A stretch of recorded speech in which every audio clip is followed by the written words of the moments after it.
A medical mystery. Some people are developing enlarged tongues, and doctors believe it's a COVID side effect. It's very rare, but it's serious and painful. It's called macroglossia. We told you about it.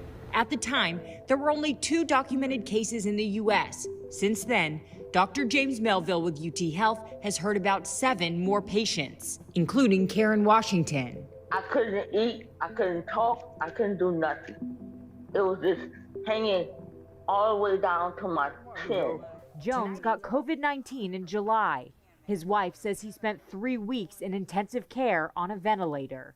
They was trying to heal his lungs. His lungs was messed up real bad. So they had to turn him on his stomach for 12 hours. Doctors say being in the prone position, lying face down, helped his lungs, but caused extreme swelling in his tongue. He lived like this for 3 months. They was like, I don't know what to do with it. Nobody knew what to do with the tongue. But a specialist in Houston did. Dr. James Melville with UT Health had treated the incredibly rare condition called macroglossia before. Actually, twice before. We wrote a publication on it, and that's how Anthony's mom found us. Melville operated a few weeks ago. The before and after pictures say it all. He's cured. His speech will get better and better. And I gave him cream brulee today, and he could taste every one of them. He's going out to Texas barbecue today. He says the benefits of the prone position outweigh the risks for critical coronavirus patients. But it may lead to more cases of this rare side effect. And if that's true, this COVID survivor wants others to know there is hope. A vaccine is the world's best hope of overcoming the COVID-19 pandemic. More than 20 vaccines are in development globally. But as scientists move closer to success, possible breakthrough in the development of a coronavirus vaccine. There's a problem.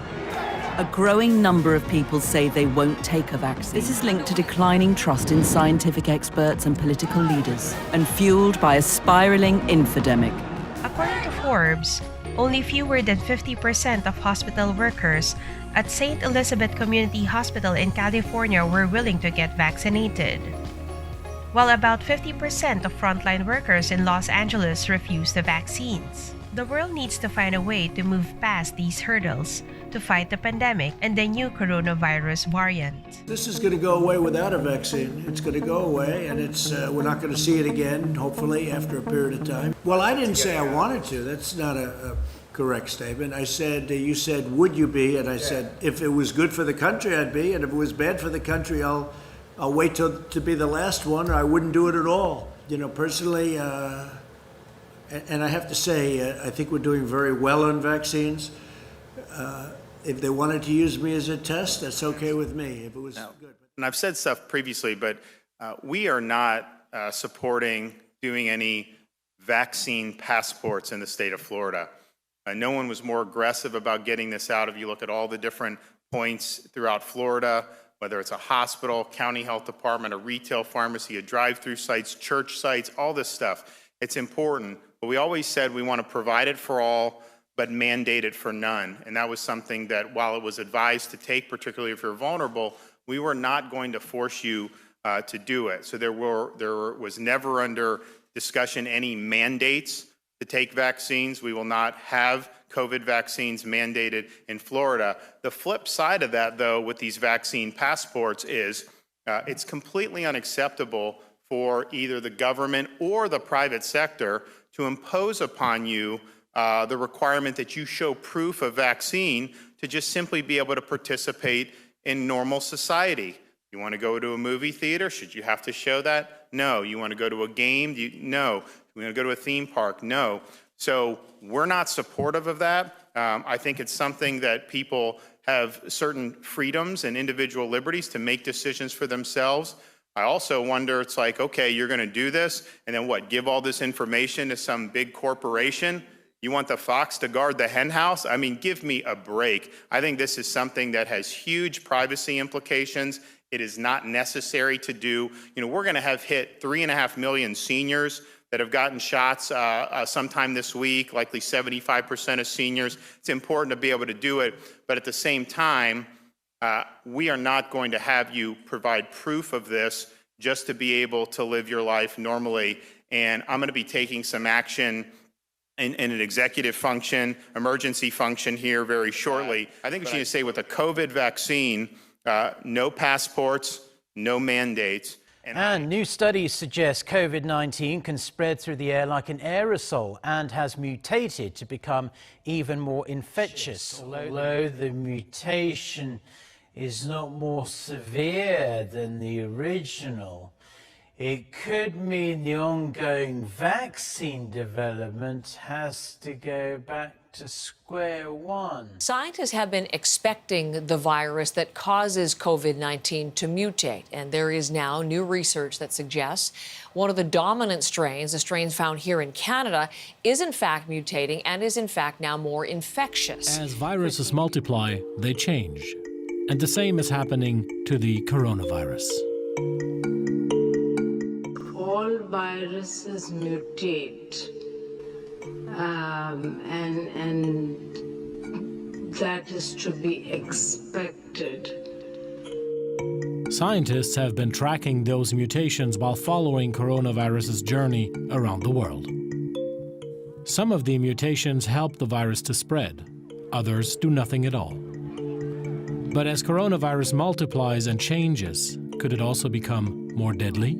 First is that airborne transmission of the coronavirus is possible, saying that tiny particles smaller than droplets may linger in the air for hours, infecting people even in socially distant settings. That's contrary to what the WHO has long insisted, that the primary mode of transmission is large respiratory droplets that fall quickly to the ground. Other studies have found that the virus has mutated, making it more infectious than before. The WHO has analyzed the genetic sequences of some 60,000 samples of the coronavirus, 30% of which had mutated but were no more severe. This is in line with a previous study published in the journal Cell, in which a team of global scientists confirmed a new strain of the coronavirus named G614, which spreads 3 to 9 times faster than the previous D614. The findings, the scientists say, suggest that the new version may be less pathogenic, but could make the vaccine candidates ineffective, as they've been developed based on a previous strain, which originated from Wuhan, China. The original Wuhan, China strain of the virus mutated. Many are calling it the European strain of the virus. Scientists have determined that the COVID virus developed new spikes on its exterior, making it better able to cling on to cells and spread. But the D614G mutation, as it's called, doesn't appear to be as deadly, and that may help explain why the number of cases is exploding worldwide. This new strain is known as G4 and has been observed by researchers in China. At the moment, it's found in pigs. That makes it similar to the 2009 swine flu, but the problem is swine flu adapted, and there are crucial characteristics of G4 that has the science community worried. The virus has shown it can grow and multiply in human cells, and as this is a new strain, there is no immunity in the community. As a flu strain, the biggest concern is that it could become airborne. There's no vaccine yet. The good news, though, is that researchers have a head start of sorts. But with the world dealing with COVID-19, news of another potential pandemic is hard to contemplate. It really, really matters. You know, that's more people than have died in all of Americans, all of World War I, World War II, the Vietnam War, and 9/11 combined in a year. In a year. And finally, we got the vaccines, we got the companies together, and then they didn't have the wherewithal to be able to produce all the vaccines. So there's a thing called the Defense Production Act. As president, I'm allowed to enforce it. So I had people saying, stop making that and start making these. Well, what you're doing really, really, really matters, not only in saving lives, but changing the mindset of the country. Because you're changing the psyche of the country. You're saving lives. You're saving lives. But you're changing the psyche of the country. Possibilities. Possibilities. That's what you guys believe in, possibilities. Based on science and hard data. And I shouldn't have done that because I wanted to yield to my vice president who's smarter than I am. Well, there's not much to add to that, Mr. Tonight, President. COVID infections remain stubbornly high, even with a third of adult Americans fully vaccinated and more than half with one dose. Just 5 states account for roughly 43% of cases nationwide. Many others are like Illinois, with cases down, but hospitalizations and deaths up. Now, health officials are concerned the pace of vaccinations may be slowing down, giving the virus more opportunities to mutate and spread. A new Kaiser Family Foundation analysis projects that enthusiasm to get vaccinated may peak in the next 2 to 4 weeks. Unless we can convince more people who are sitting on the sidelines now, we're not going to have enough people vaccinated to hit herd immunity. Complicating vaccination efforts, a new FDA report out today found unsanitary conditions at the U.S. plant that produces the Johnson & Johnson investigation. To sway more people to get vaccinated, President Biden today urged companies to give workers paid time off to get a shot and proposed a company tax credit. Those are the people Pastor Autry Phillips, handing out food here in Chicago, is trying to reach, an effort complicated by the J&J pause. In the last 2 weeks, I would say maybe 10 people, 12 people that actually use J&J as an excuse. And these are people who now may not get vaccinated. Exactly, but with the work that we're doing on the street, we're believing that we can turn that around. You know, these incredible mobile vaccine buses that are serving some of our most underserved communities here in New York. When you get your vaccine over this next few days, we're going to get you with a free Shackburger card every time you get your vaccine. Even better than that, our 25 Shacks around New York City. Anytime you go for the next month, you're there grabbing your burger, your chicken sandwich, show us your vaccine card. We'll get you free fries on us to say thank you. Thank you so much, Randy. Thank you to the whole Shake Shack team. This is really going to help us out. Did you say free fries when you get vaccinated? I got vaccinated. You're saying I could get this? These delicious fries? Wait a minute. But there's also a burger element to this? Let me check with Bill Neathart. Is it too early in the day to eat a burger? No. This could be breakfast? Okay. I want you to look at this and think about, again, some people love hamburgers, some don't, really want to respect all ways of life, but if this is appealing to you, just think of this when you think of vaccination. Vaccination. I'm getting a very good feeling about vaccination right this moment. Thank you to Randy Garuti, and of course, Danny Meyer, who's doing so much to help us with the recovery, and the entire team. I've got to finish chewing for a moment. I think that would be more dignified, don't you think? We're going to keep rolling out incentives. We're going to keep making it easy. We're going to keep making it fun. We really, really need to get everyone vaccinated. So keep watching, keep joining in. Choose the thing you love, choose the incentive that moves you, and come on out and get vaccinated. Go even higher up the vaccination scale here. I've said that one of the great reasons to go out and get vaccinated is bring the city back, full reopening, and let's have something historic and amazing. The summer of New York City, a summer of joy, a summer of culture, a summer of energy. We can do this, and one of the things you're going to see in New York City this summer is live music everywhere. It's going to be a big part of what gives us energy, what gives us hope. I am very proud to say that 2 of our biggest music festivals, outdoor festivals, are making a major comeback this year, 2021, New York City. Global Citizen Live will be back, and the Governor's Ball at Citi Field will be back. And Home nurse Verna Keys wasn't swayed. What did you think when they decided to pause Johnson & Johnson? I thought that something was wrong, and that's why I didn't take it. Did that make you more skeptical? Yes, it did. Nearly 750 employees are infected from the now shuttered Smithfield plant in South Dakota. And yesterday, a pork processing plant in Minnesota shut down. It's tied to at least 33 cases there.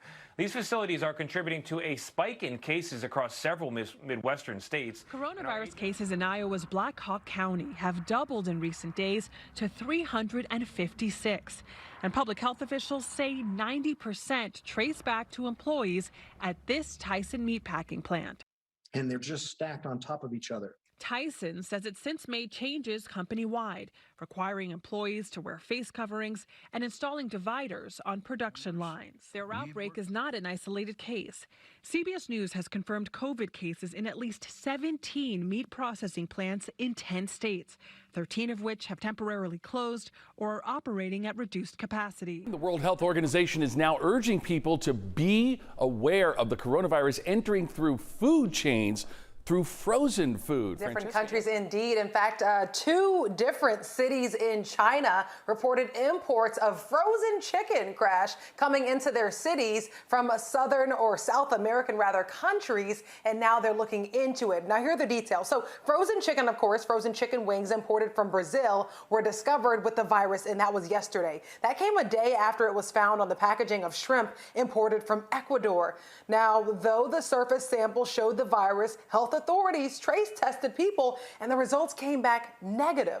Now, the World Health Organization says there's no evidence at all the virus can spread through food, but also reminding people, you specifically, to properly prepare frozen food to avoid other foodborne illnesses. Rhonda asked, how do they know at what point the packaging was contaminated in the supply chain? And Ursula says, I've been wiping all packages, meat, veggies, as I bring them home. And Alan suggests buying canned food since it's been found on frozen food and packaging. Now, a few months ago, recall, and he's been reiterating this, Dr. Fauci, he says when he buys his groceries, he doesn't bother disinfecting the grocery bags, but he will wipe off with a disinfectant wipe the groceries, and he'll let them sit out for at least 24 hours if they're not frozen food. COVID-19 has contaminated a batch of ice cream in China. The virus was detected in 3 samples produced by a local food company this week. Initial investigations show raw materials, including milk powder, imported from New Zealand, were used in the product. Pasadena and Riverside County just released some guidelines for apartment complexes to follow if they choose, but there is no date to reopen city or county pools. In fact, if you're like me and you don't have a real pool, you might find yourself hanging out in your kiddie pool a lot longer. For example, Pasadena city officials say they don't plan to reopen their public pools for recreational swimming because of the difficulty they'll have in enforcing social distancing. Here are some of those guidelines for apartment managers and homeowners associations. Create a disinfection plan, post hygiene signs, implement social distancing by limiting pool to only 1 or 2 families at a time, wear face coverings, and conduct pool safety checks. No, I wouldn't say it's impossible. I mean, we got rid of smallpox, right? I think we're talking years, though. This is years in the making to get this, totally, completely, really under control.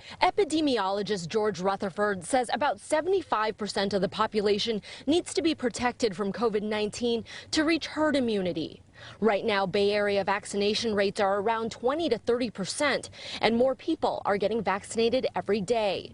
But there are still 4 major hurdles. The first, vaccine hesitancy, which appears to be dropping. The fact that it's going down and people are more reassured and willing to get vaccinated is fabulous news. A new survey from the Kaiser Family Foundation found a growing interest in getting the vaccine, especially among Black Americans. 55% say they'd been vaccinated or plan to be soon, up 14% from just last month. Number 2, an uneven vaccine rollout globally. The question is what are we going to do about Europe, especially Eastern Europe, but what's going to happen in Africa, what's going to happen in India. 3.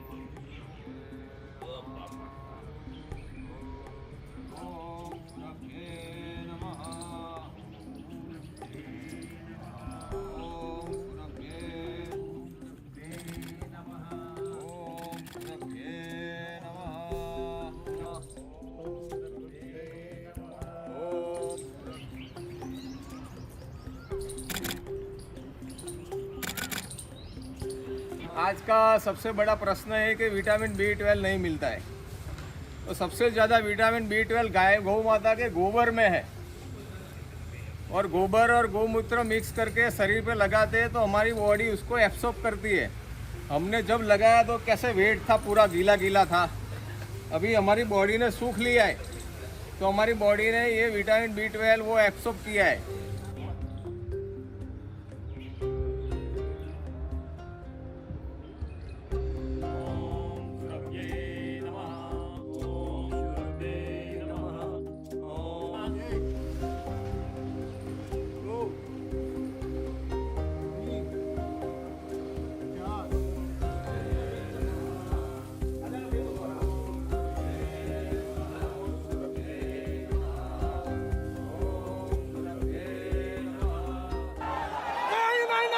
No, no, no, there's no space, they yell.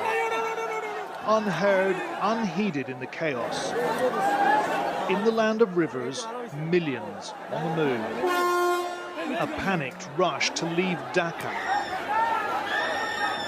after the government declared not a national emergency, but a 10-day national holiday to combat COVID-19. In a poor country with close to 180 million people crammed in, social distancing and self-isolation are luxuries for the rich. As news of the sweeping contagion spread last month, a well-meaning religious leader gathered the faithful to pray for deliverance, offering healing Quranic verses. The mass prayer event triggered alarm. The true extent of infection in Bangladesh is unknown. An attempted national lockdown has left already impoverished people jobless, hungry, increasingly desperate and dependent on handouts. With experts warning that only the immediate implementation of aggressive countermeasures can avert what they call unimaginable damage, the government's deployed troops to enforce social distancing, streets sprayed with disinfectant. A senior Bangladeshi doctor, insisting on anonymity, told Channel 4 News they'd done what they could to prepare, but resources are limited. Our people are not aware of the danger, he said. If there is mass infection, our health system will be totally devastated. In the capital, the lockdown has left the already impoverished, hungry and desperate, dependent on the generosity of wealthier people. Coral Slum, Dhaka, a vast, tin-roofed shanty whose 50,000 densely packed residents have no ivory towers to retreat to. The people of Coral know about the virus but feel helpless. The lady in red says if they can't work, they'll starve. And her friend complains that food is being distributed unfairly. Asma's aware of the 2-meter rule.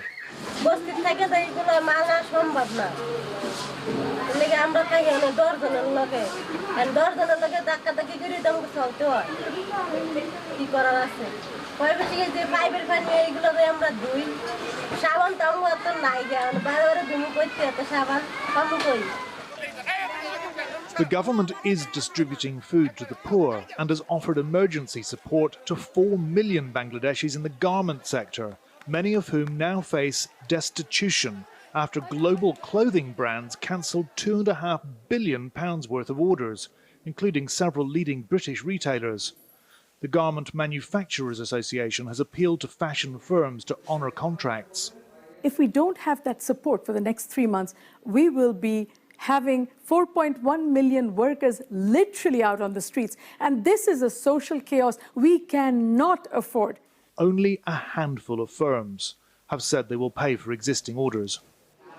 In the far south of one of the world's most densely populated countries, the world's biggest refugee camp, crammed with over 1 million Rohingya Muslims who fled ethnic cleansing in next-door Burma. Many live 12 or more to a room in bamboo and plastic shacks, a density 4 times that of high-rise New York City. Prime conditions for corona, which thrives in confined spaces, threatening to turn crisis into catastrophe. Loudspeakers mounted on auto-rickshaws broadcast COVID-19 warnings and public health advice. Mobile networks and the internet have long been curtailed in these camps by the government on unspecified security grounds, so volunteers have resorted to spreading the message by megaphone. Sayeda Begum, a mum with 7 children, says she's alarmed by what she's hearing about this deadly disease. She's teaching the corona scrub and top tips, which for most of us are life-saving practicalities, but here are largely theory. We need so much soap and water, she says. One family might have 10 or 15 members. All need soap. Every house is full of people. How can we stay so far apart? We're really worried. For 22-year-old Senwara, the message is simple. Wash and pray. The imam and religious scholars say it's a curse from Allah, she says, so we have to pray more. We have to read the Quran and beg Allah to help us. Indians are being abandoned in the teeth of a deadly disease. The EU, UK and America are amongst the countries to offer help, but the people have yet to see it. After bringing the COVID-19 outbreak within its borders largely under control, China is now battling its worst outbreak in almost a year, as cases continue to emerge in the northern part of the country. Health authorities reported 118 new coronavirus cases on Tuesday, 43 in northeastern Jilin, a new daily record for the province. Infections were also confirmed in Heilongjiang and Hebei province, which surrounds Beijing, the Chinese capital, which itself reported one new case. This new wave of the virus is causing concern, especially as the Chinese New Year or Spring Festival holiday approaches. Millions have been placed under lockdown, and cities have issued advisories telling people not to travel to their hometowns this year. A fourth northern province, Liaoning, has also imposed quarantines and travel restrictions. There's also concern about a growing number of asymptomatic cases, which China does not count as part of its tally. Health authorities reported the case of an asymptomatic superspreader in Jilin province who was linked to over 100 infections. Isolated, passengers grounded, many in the UK now stuck, as European nations try to protect themselves from this fast-spreading COVID-19 variant. The Netherlands was the first to ban all passenger flights from the UK until the 1st of January, and now ferry passengers too. Belgium has suspended flights and train arrivals from the UK for 24 hours. Ireland's announced a 48-hour ban on flights arriving from the UK.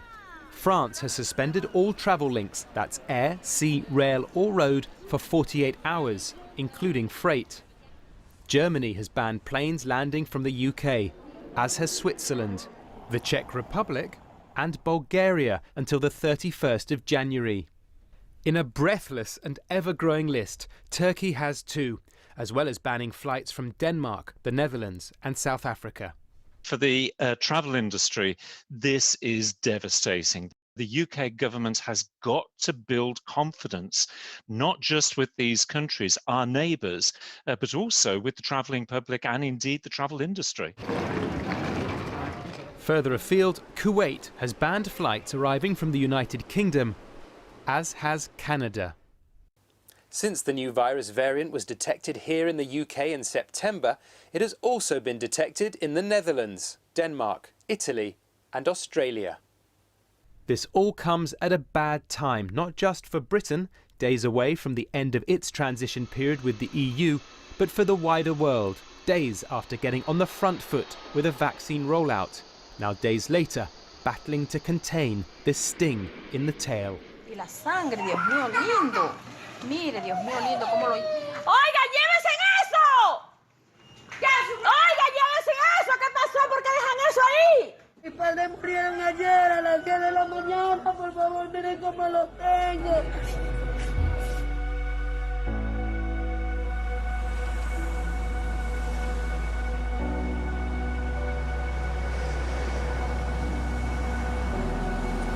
Lamentablemente, como tenemos nuestro cadáver aquí, ya son 5 días, ya tenemos inconvenientes con los vecinos. Son los olores que emana el cadáver, señores, que no, ya no se resiste. Uno está aquí a las 5 de la mañana, estoy peleando su muerto 5 o 8 días.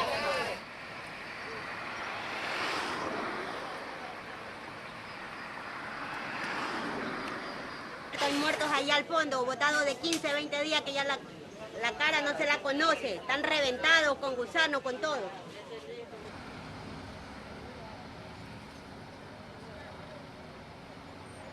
No hay cajas, las cajas están súper caras. Yo creo que hay más fallecidos porque, como usted se da cuenta, aquí hay como 10 o 15 muertos. Gente esperando para poderlos enterrar, nos dan una hora, pero no se cumple. Antes, en Guayaquil, había alrededor de 35, en promedio 35 muertes por día. Hoy subimos a 150 Entonces, esos cadáveres que, como le digo, los manejaba antes la familia y las funerarias particulares, las tenemos que manejar ahora como el gobierno. ¿Tomamos acciones? Sí, pero se necesita una logística muy grande. Hoy, este momento, yo le aseguro que no hay ningún cadáver por recoger.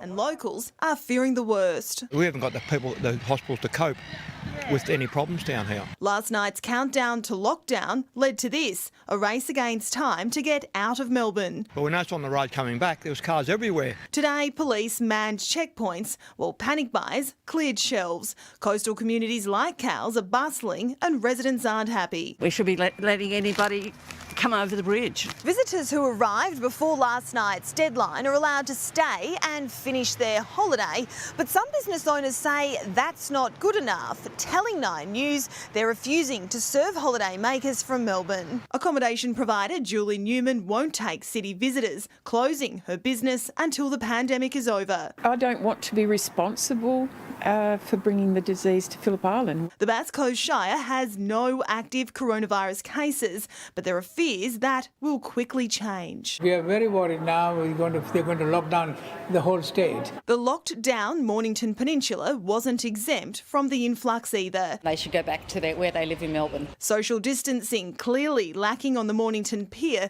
Today the tourist hotspot was bustling. That temptation to head down to the peninsula for a day is something we're really worried about, and basically that we could get far more people over the next 6 weeks coming down here and bringing COVID-19 with them. They're all keeping a distance, so it's okay so far.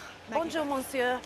The World Health Organization says that everyone should try and use contactless mobile banking because cash is one of the ways that the virus can spread and spread quickly. But here in Africa, cash is king and not everyone has access to the technology. Yeah. 3 new variant strains like West Coast, UK, and the Brazilian variant, which landed in the Bay Area last week. And we have less than 20% of the population of California fully vaccinated. It's not time to, declare victory and take a lap. We will get to mass herd immunity by the fall. I used to say the summer, but then when I saw the vaccine rollout, I'm like, okay, let's give it till the fall. The magic number for mass gatherings like ball games at Oracle Park or Warriors games at Chase Center is 70% of the population vaccinated. Until that 70% is reached, Dr. George Rutherford says proof of vaccine could be required to participate in large gatherings. I don't think it's such a stretch to think about,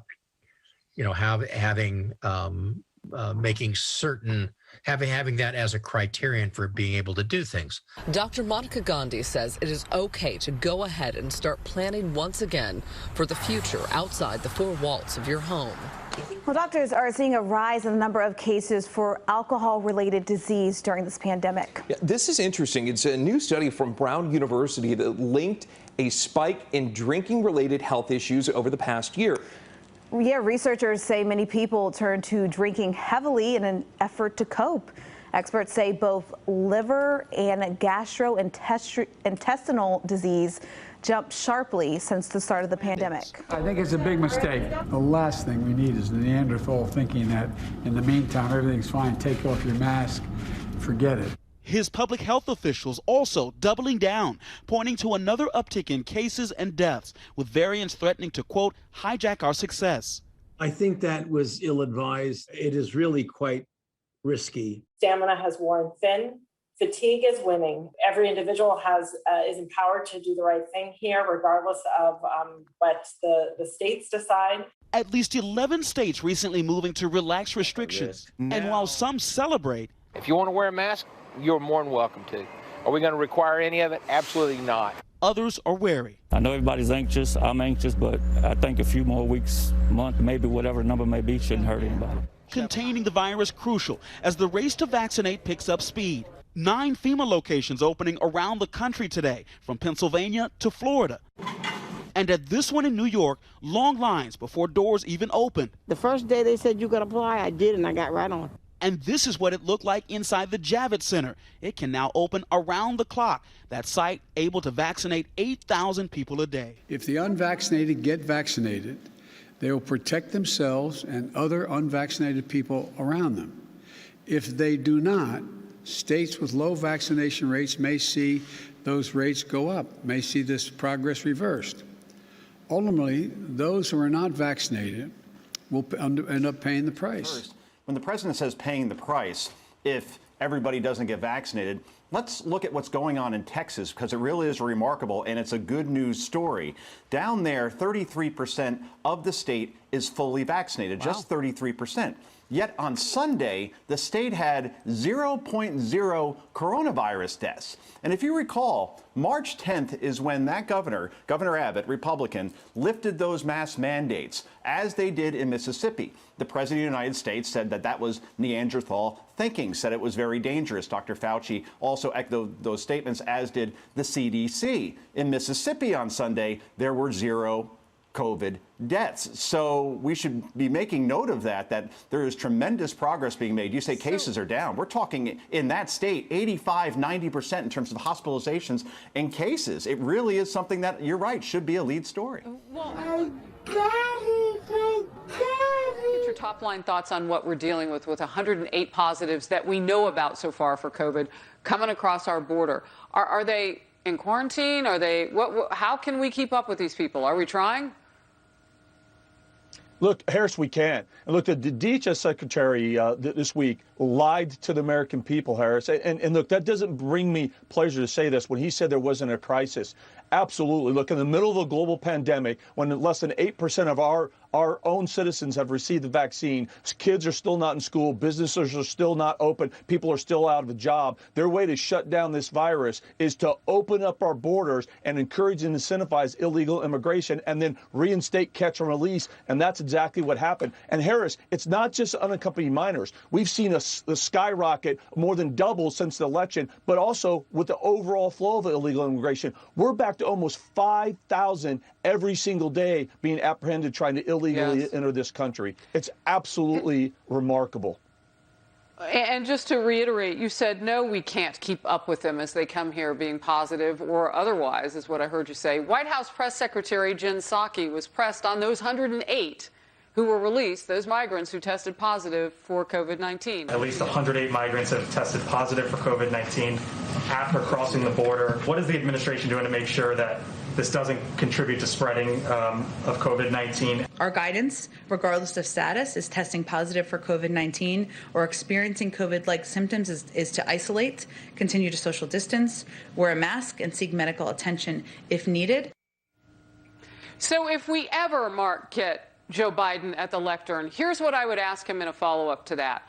Remember when he said maybe we should lock down travel between Florida because of the B117 variant, because he thought it was going to spread all over the place. It hasn't done it yet. Scientifically, we haven't been shown the proof of that yet. It is spreading, I'm sure, like everything else. He would rather lock down Florida than keep the people out of the country in Mexico while they try to get asylum instead of bringing them here positive. I don't understand that. Harris, nor do I, and I've been doing this for a long time. Look, your listeners need to understand, in the middle of a global pandemic, these people are taking a dangerous trek, navigating through multiple COVID hotspots in Mexico. And then once they get to our border, they're kept in overcrowded, unsanitary stash houses for days and weeks, thrown in tractor trailers. These are COVID petri dish, as I refer to them. And that's exactly what this administration is encouraging. Look, what was effective under the Trump administration was the CDC's order that, look, the overwhelming majority of people during a global pandemic, we were processing them at the border and returning them to Mexico. We were not releasing into the interior United States. And now the numbers are exploding. And right now, up to 35% of people right now illegally entering are being processed outside of Title 42 and being allowed into the country. The majority are unaccompanied minors and families, and they're being released into every major metropolitan city in this country right now. And their strategy isn't to test.